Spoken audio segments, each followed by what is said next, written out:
Você não precisa estar vivendo há muito tempo para saber que todo conto de gamer sempre vai ter o seu top 5, seu top 10 ou até mesmo o seu top 3.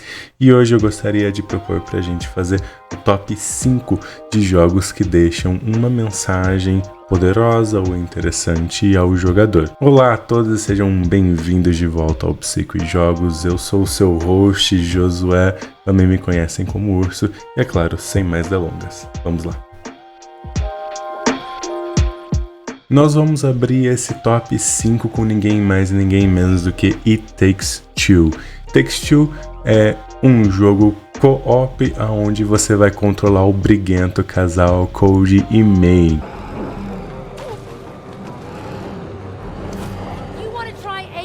São dois humanos que são transformados em bonecos e agora vão estar presos em um mundo fantástico e devem fazer tudo para salvar o seu relacionamento fragmentado ao mando do guru do amor, o Dr. Hakim. Sua história aborda uma questão interessante pouco utilizada na narrativa dos games, que é a separação. O protagonista da aventura são os pais de uma criança chamada Rose, e o casal está planejando se separar e a criança, ao receber a notícia, acaba por dar início à aventura ao desejar que os dois continuem juntos. Assim, os pais acabam indo parar dentro do corpo de dois bonecos criados por ela e agora precisam retornar até a jovem encarando diversos desafios no caminho. Essa missão ela não vai ser nem um pouco fácil, pois vai vir muitos desafios aonde, é claro, esse casal vai ter que trabalhar em conjunto para conseguir superar os desafios que estão vindo por aí. E aí eles vão ter que encarar todo tipo de obstáculo, incluindo insetos que os querem comer e objetos inanimados que simplesmente ganham vida. Fora todo esse away, ainda vão ter que lidar com o Dr. Hakim, que é um livro de autoajuda que recebeu o objetivo de ajudar esse casal. A mensagem central de It Takes Two é a colaboração, o respeito, a comunicação e a empatia dentro de um relacionamento. Ele trabalha a importância da colaboração dos adultos quando um relacionamento está se desfazendo e se destruindo. E esse trabalho em conjunto não só os ajudam a resolver, na verdade, conflitos, como também a redescobrir o valor do compromisso e da compaixão. E isso é uma mensagem muito bonita que o jogo vai deixar, porque os relacionamentos atuais estão catastróficos, com muitas pessoas pelo acesso a um menu de seres humanos que são os aplicativos de relacionamentos atuais. Você não precisa mais cuidar da manutenção do relacionamento, ou seja, se adaptar e compreender as necessidades da outra pessoa, bem como a outra pessoa não precisa fazer isso com você, levando, na verdade, a fins muito caóticos e, é claro, a relacionamentos sem muito sentido. No nosso número 4, nós temos um jogo que não tem uma mensagem tão bonita e inspiradora, mas que traz um monte de reflexões, e é claro que nós estamos falando do legal, porém muito catastrófico Cyberpunk 2077. Em Cyberpunk você é convidado a jogar na pele de V, que é um mercenário ou uma mercenária, dependendo daquilo que você escolher na criação de personagem, em sua jornada para crescer dentro da nem um pouco utópica Night City, que é uma cidade ao estilo Cyberpunk, que é, claro, uma subdivisão dos mundos de sci-fi. Dentro do jogo você pode escolher entre 3 backgrounds distintos, sendo o garoto de rua, corporativo ou o nômade. E apesar de que essa escolha não tenha grandes impactos assim na história, muito menos no enredo como tal, existem pequenas modificações de diálogos, de missões e até de itens que você vai receber a depender daquilo que você escolheu como o teu passado. Bom, no início do jogo, V ela é contratada para assaltar ou cometer um dos maiores roubos que eles já ouviram, que é a empresa Arasaka. Ela se une, ou ele se une, junto com seu amigo Jack e precisam realizar esse roubo, obviamente sem serviços e, é claro, sem levantar nenhum alarde. Como nós sabemos, a coisa não vai do jeito que eles estavam esperando, causam um caos total. E o nosso querido amigo Jack, e desculpa, foi uma cena muito triste, aquela chuvinha com o nosso querido coleguinha falecido, ido de Americanas. E aí a história começa quando a gente acorda no nosso Reaper Dock e descobre que a gente ficou esquizofrênico. Brincadeiras à parte, que a gente colocou um chip chamado Relic lá, né, enquanto nós estávamos roubando a Arasaka, e dentro desse chip nós tínhamos a consciência ou a alma, como vocês bem preferirem, do incrível e grandioso Johnny Silverhand, personagem protagonizado por ninguém mais e ninguém menos do que o nosso querido Keanu Reeves, que vocês já sabem, é breathtaking. O que é interessante dessa relação entre o Johnny Silverhand e o V ou AV é que pouco a pouco ele vai tomando tanto a consciência quanto o domínio do corpo desse mercenário, e aquilo que a priori manteve o personagem principal vivo, afinal de contas é graças ao Johnny Silverhand que a gente consegue voltar às nossas funcionalidades, ele também vai se tornar aquele que vai representar o fim da vida do nosso personagem principal e querido. Nós vamos poder, ao longo da história e das interações que nós temos com Johnny Silverhand, tomar algumas decisões. Uma delas é deixar o Johnny herdar nosso corpício, ou temos aí outras opções bem interessantes. Bom, o jogo, como o próprio nome Cyberpunk sugere, faz parte do subgênero de ciência ficção cyberpunk, que geralmente trata de questões aonde o universo conseguiu um avanço tecnológico tão grande, mas que resulta no aumento da desigualdade social e na degradação da nossa querida sociedade. E o game, apesar de decididamente não fazer grandes reflexões ou não forçar você a grandes reflexões diretas, através dos acontecimentos do jogo, das side quests e das quests originais, faz com que você reflita sobre questões da transhumanidade, já que em vários momentos do jogo você está lutando contra um outro mercenário, e aí você consegue perceber que não existe mais características humanas. Alguns perderam os olhos, alguns não têm boca, outros têm umas habilidades muito malucas. Alguns tentam forçar pessoas que querem se manter totalmente humanas a fazer implantes, né, de tecnologia, e também trazem um pouco sobre o que seria a cyberpsicose, onde a pessoa colocou ou se modificou tanto que a tecnologia faz com que essa pessoa perca a consciência humana e simplesmente enlouqueça.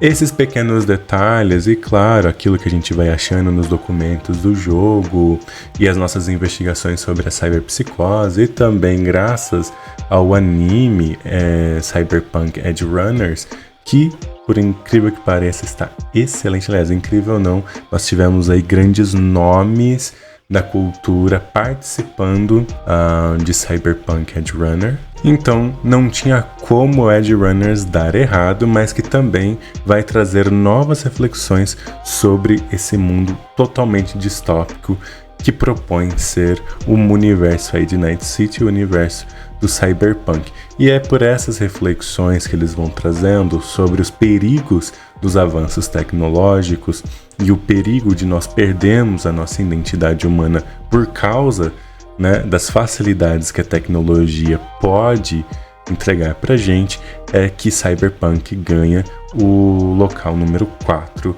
aqui no nosso top 5. O nosso número 3 é ninguém mais, ninguém menos do que Far Cry 5.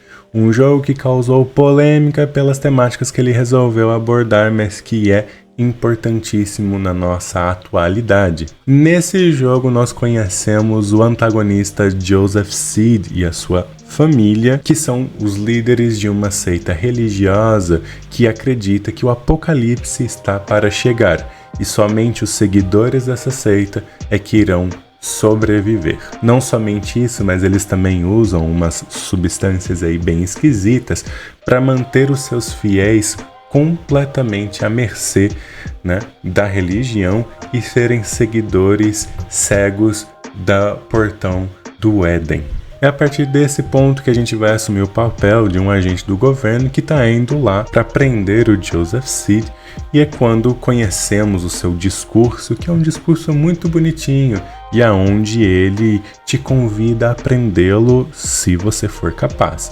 É claro, nós podemos tomar uma decisão um tanto quanto questionável logo no início do jogo. É claro que se você ser uma pessoa sã da cabeça e resolver prender o Joseph Seed, as coisas vão sair do controle muito rápido e vai obrigar a gente a ficar preso ali em Hope County e depender dos poucos que ainda estão lúcidos e ajudar não somente os nossos amigos que estavam desde o início do jogo, como também aí outros cidadãos que não estão seguindo o culto religioso. Pode parecer uma historiazinha clichê, mas o jeito com que Far Cry trabalha essas questões fazem com que a gente se sinta não só angustiado, mas também imerso naquele universo e que a gente tenha vontade de ajudar as pessoas e de salvar nossos amigos, já que ele passa uma ilusão de que você tem um tempo até para você conseguir salvar todo mundo.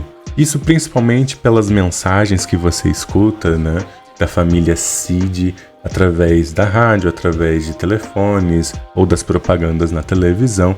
Você percebe que são poucos lugares que você tem para correr e se esconder, que você está num ambiente totalmente hostil. Mas os vilões não recebem o troféu sozinhos não. Nossos aliados também jogam um papel importante na trama que fazem a gente compreender a loucura de Seed e também dá aquele arzinho a mais de que, poxa, a gente precisa salvar Hope County, a gente precisa salvar o United States da loucura do Portão de Éden. Em Far Cry é discutida não somente a extensão do culto religioso, mas como o fanatismo pode levar as pessoas a cometerem um monte de loucuras e acreditarem nos maiores absurdos. É claro que Far Cry faz aquela risada maléfica, já que nós sabemos que em Far Cry New Dawn de fato acontece o apocalipse e o Joseph Seed não estava tão maluco assim.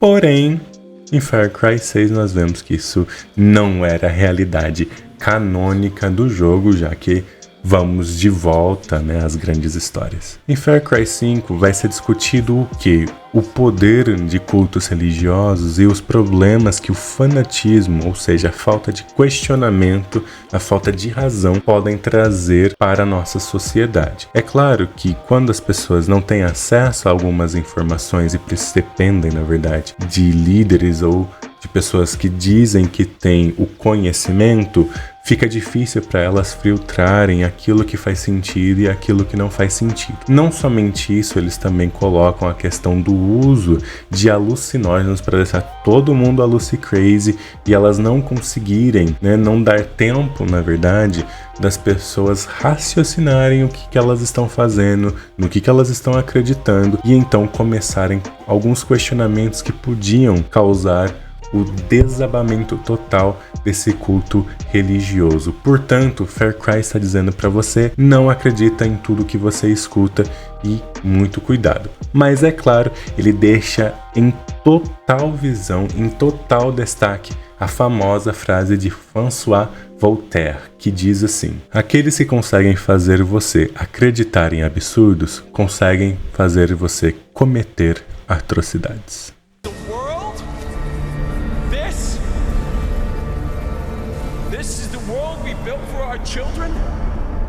E no nosso número 2 nós temos ninguém mais, ninguém menos do que Nier Automata, que já apareceu aqui no canal e, como eu disse, uma obra-prima produzida por Yoko Taro, que apesar de ser antiguinho, um pouquinho antigo, continua fazendo fama até hoje, já que em 2024 a gente não recebeu só a orquestra The End of Data, como também vimos o final da animação do Nier Automata, que foi tão boa, foi tão gratificante, que os fãs já estão pedindo por trazer o Nier Replicant. Então, por favor, Yoko Taro, escuta nós, os seus fãs, os seus queridos, seguidores fiéis e traga pra gente a animação de Nier Replicant. Em Nier Automata nós estamos vendo um futuro pós-apocalíptico e também segue um pouquinho dessa ideia de robôs e androides. Nele a Terra foi invadida e a humanidade, o que restou na verdade da humanidade, é expulsa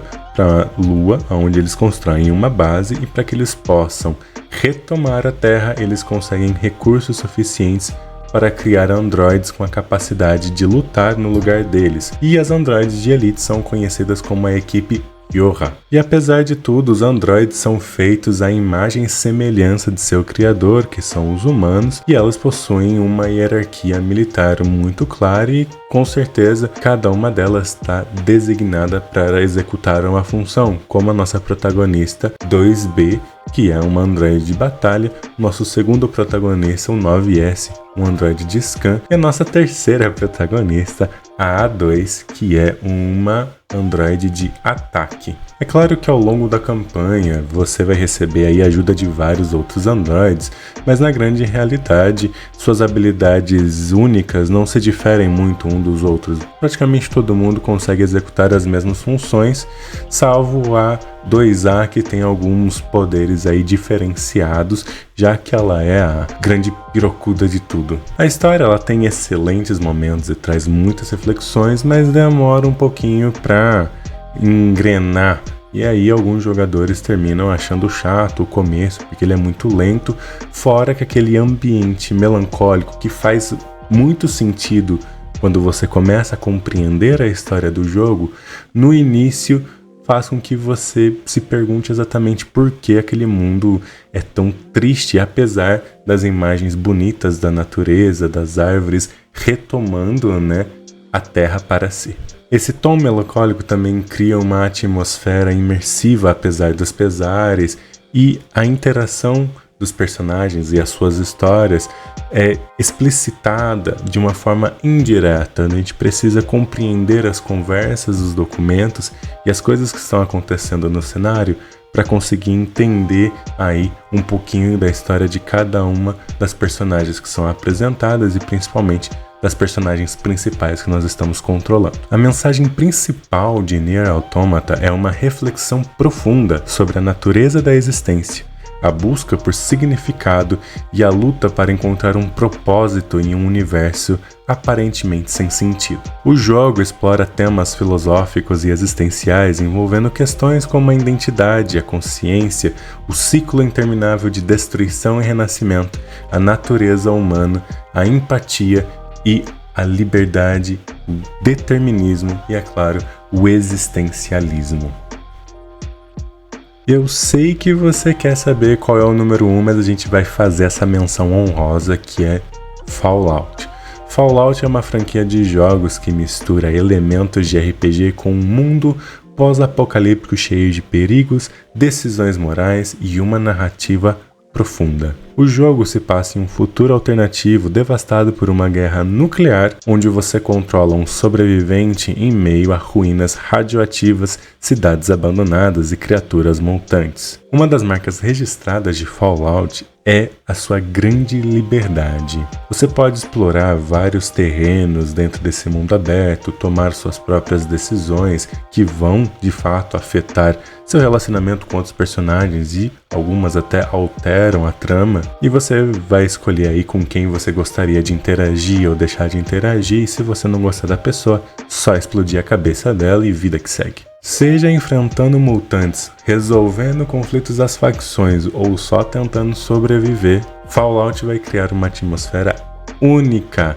dentro do seu universo retrofuturista, já que ele mistura aí elementos de anos 50, 60, 70 com esse futuro pós-apocalíptico que a gente vai estar sofrendo, trazendo uma combinação perfeita entre vestimenta, cenário e uma trilha sonora bem gostosinha da gente estar ouvindo. A mensagem central da franquia Fallout gira em torno das consequências devastadoras da guerra, da ganância humana e do uso descontrolado da tecnologia. Nesse mundo pós-apocalíptico devastado por bombas nucleares, o jogo coloca os jogadores diante de um futuro sombrio, onde as decisões do passado levam à total destruição e desorganização da nossa sociedade.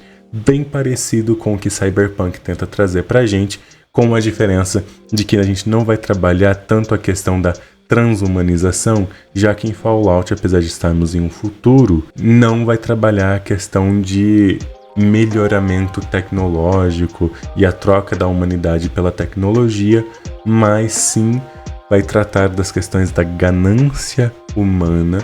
No caso do Fallout, cada bunker foi adquirido por uma pessoa muito afluente, que cada um deles também pôde decidir quais eram os experimentos que eles gostariam de fazer nos bunkers. Então cada bunker tem aí seu experimento escondido, que pode ou não ter dado certo. Alguns bunkers dão certo, alguns bunkers não dão certo, e isso faz com que a gente compreenda que a vida humana, na visão desse universo do Fallout, para os afluentes, para os poderosos, não passa mais do que brincadeira.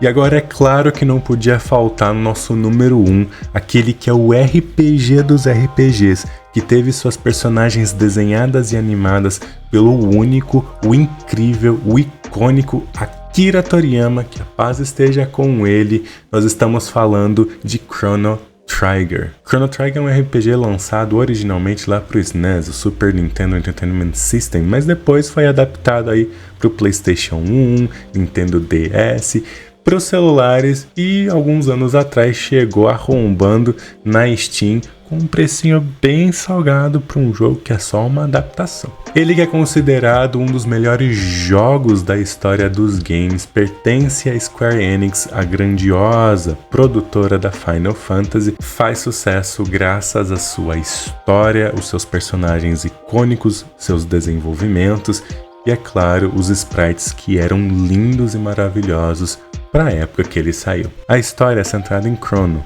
jovem de cabelos ruivos e espetados que tem sua vida mudada quando se envolve com uma máquina de viagem no tempo para salvar uma menina que ele tinha acabado de conhecer. Eu sei o que vocês estão pensando, Chrono é um simpão, é um master gado da vida, mas entendam uma coisa, Chrono parecia muito com Goku, e naquela época os heróis tinham aquela ideia de que eu preciso salvar as pessoas que estão correndo risco independentemente do que vai acontecer na minha vida. Então vamos dar aquele free pass pra ele, mas só dessa vez. Com seu grupo de amigos, eles se encontram em uma aventura que pode mudar o curso do mundo, mas nada vai ser tão fácil quanto parece. A saga se desenrola em um mundo parecido com a Terra, mas que não é o planeta como a gente o conhece não. Nessa versão aí alternativa da Terra, e graças à máquina do tempo, você pode viajar por várias épocas da história, como por exemplo a Era Paleolítica e também uma era pós-apocalíptica. Apesar de ser um RPG, Chrono Trigger foi inovador para sua época por apresentar um sistema de batalha que até então era muito pouco comum, que é o Active Time Battle, ou ATB, que é as siglas aí usadas. Essas batalhas continuam rolando sem dar tempo para os jogadores escolherem suas ações, e é preciso então pensar em tempo real e ser mais rápido do que os seus inimigos. É claro que o game até dá aquela opção para você jogar um RPG de turno normal, como qualquer outro RPG, mas sejamos sinceros, o jogo foi feito para ser um Active Time Battle e ele funciona muito melhor assim, então não mexe na configuração, joga o jogo como ele tem que ser jogado. Brincadeiras à parte, faz o que você quiser, mas dá para jogar de fato aí, caso você não consiga se adaptar ao ATB, você pode jogar pelo seu turn-based tranquilamente. Outra grande inovação que o jogo trouxe, que naquela época era uma coisa completamente nova, é a combinação de ataques, já que você podia fazer dois personagens aprenderem a atacarem juntos, como o Chrono Trigger e o Frog podiam fazer um ataque lá que parecia um X e que dava um dano cabuloso nos inimigos, e aí fazia com que você queria saber, que outros personagens conseguem interagir para atacar em conjuntos. Outros jogos que trouxeram isso também de uma forma maravilhosa é o Septerra Core. Vocês devem se lembrar, quem jogou na época o Septerra Core, você também podia combinar alguns ataques aí entre os personagens. Hoje já não tem muito disso, porque RPGs ATB e RPGs por turno meio que saíram de moda e estão voltando agora graças ao grande Portão do Baldur. Chrono Trigger é aquele jogo que vai trazer um protagonista que é o herói bonzinho, como a gente já falou anteriormente. E é aquele herói que consegue convencer até o inimigo mais chato de que ele tem que se juntar a ele. Por exemplo, ele convence Magus, que é um mago, né, da escuridão, que a priori é teu inimigo e um inimigo muito forte, a se unir ao grupo de Chrono, e aí aquele grupinho vai ficando cada vez mais diversificado e isso tem um sentido mais profundo. A trama principal de Chrono Trigger é pra gente correr atrás de conseguir derrotar Lavos. Lavos é o principal antagonista, simboliza a ameaça de destruição cíclica, mas o jogo também traz aquela mensagenzinha assim de esperança. Ao enfrentar Lavos e salvar o mundo, os personagens mostram que é possível sim interromper o ciclo de destruição e criar um futuro melhor, reforçando a ideia de que o esforço coletivo pode superar as forças do caos. Nesse sentido, então, Chrono Trigger traz uma mensagem incrível sobre esperança, sobre o poder do tempo, a importância das escolhas e a capacidade que os indivíduos têm de moldar seu próprio destino. Ao longo da história, o jogo vai abordar temas como a amizade, o sacrifício e a redenção, enquanto os personagens viajam por diferentes eras e enfrentam desafios que questionam seu impacto no futuro. Em resumo, Chrono Trigger vai transmitir uma mensagem otimista sobre a capacidade humana de mudar o destino e superar as dificuldades. O jogo vai celebrar a amizade, principalmente a diversificação de um grupo, já que cada personagem daquele grupinho ali que você está controlando possui características muito diferentes um dos outros, vem de backgrounds muito distintos, mas no final cada um deles é forçado a superar os seus medos, como por exemplo o Frog e o robô precisam superar suas fraquezas para conseguir se superar. Portanto, Chrono Trigger vai trazer, que para mim é uma das mensagens mais belas, que é sobre a esperança na humanidade e a nossa capacidade de juntos, quando nós estamos unidos, conseguirmos mudar o futuro do mundo para melhor para todos nós. Tudo que é bom chega ao final e a gente chegou ao final da nossa listinha aqui do nosso top 5. Vai, ficou boa, ficou gostosinha. Pode até discutir Cyberpunk, não é aquele jogo que traz a maior das reflexões, mas nós temos discussões atuais sobre tecnologias que vão ter a capacidade de aumentar coisas que nós podemos fazer, aumentar nossas habilidades. Claro, nada exagerado, nem próximo das tecnologias que o Cyberpunk traz aí, mas não significa que a gente não esteja caminhando para esse rumo, então muito melhor que a gente comece a se questionar nesse momento antes da gente fazer cagada. Mas comentem aí se vocês gostaram da lista, que jogos vocês teriam colocado no lugar dos que eu coloquei, ou que jogos vocês gostariam de ter sido adicionado aqui nessa lista, que eu vou pegar e vou preparar para poder falar sobre esses jogos ao longo do futuro desse canal. Então, até a próxima oportunidade e aguardando vocês, eu mando abraço dos